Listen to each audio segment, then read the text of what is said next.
March 1st, 2024, Friday of the second week of Lent. A reading from the book of Genesis.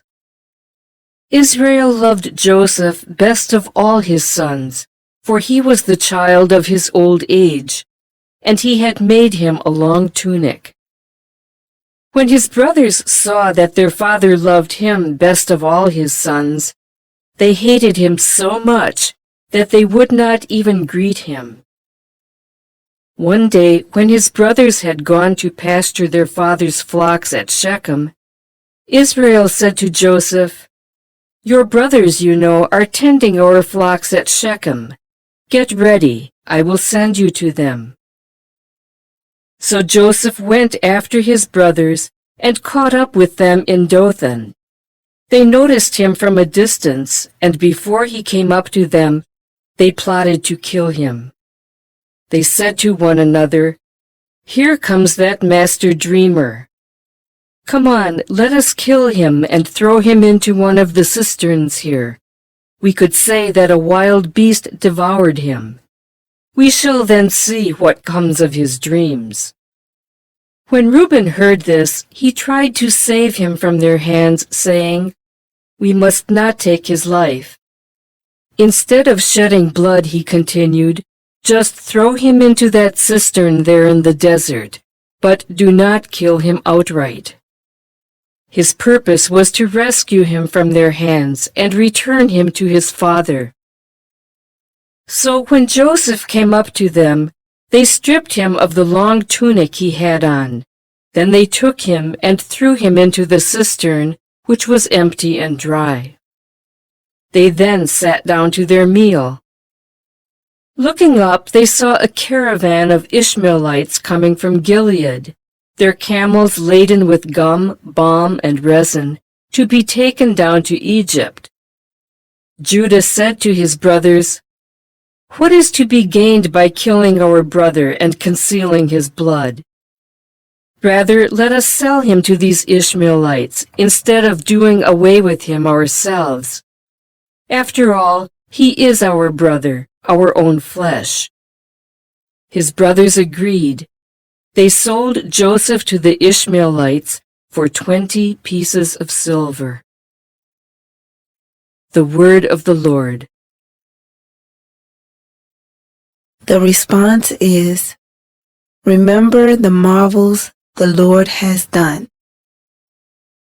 When the Lord called down a famine on the land and ruined the crop that sustained them, he sent a man before them, Joseph, sold as a slave. Remember the marvels the Lord has done. They had weighed him down with fetters, and he was bound with chains, till his prediction came to pass, and the word of the Lord proved him true. Remember the marvels the Lord has done. The king sent and released him. The ruler of the people set him free. He made him lord of his house and ruler of all his possessions. Remember the marvels the Lord has done. A reading from the Holy Gospel according to Matthew. Jesus said to the chief priests and the elders of the people, "Hear another parable.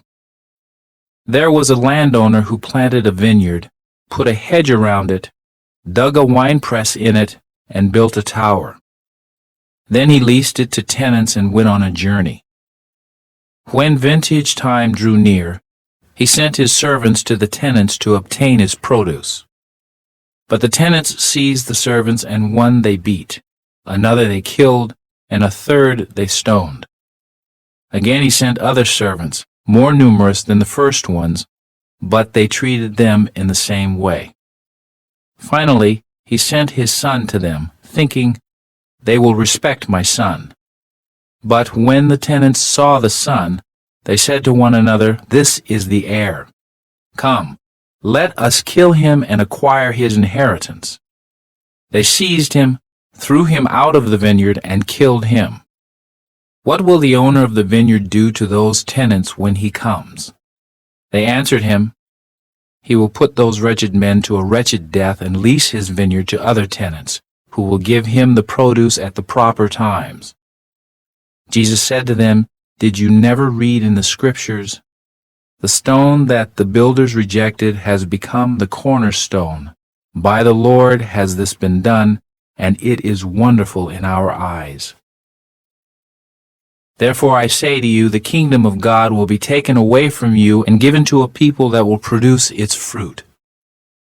When the chief priests and the Pharisees heard his parables, they knew that he was speaking about them.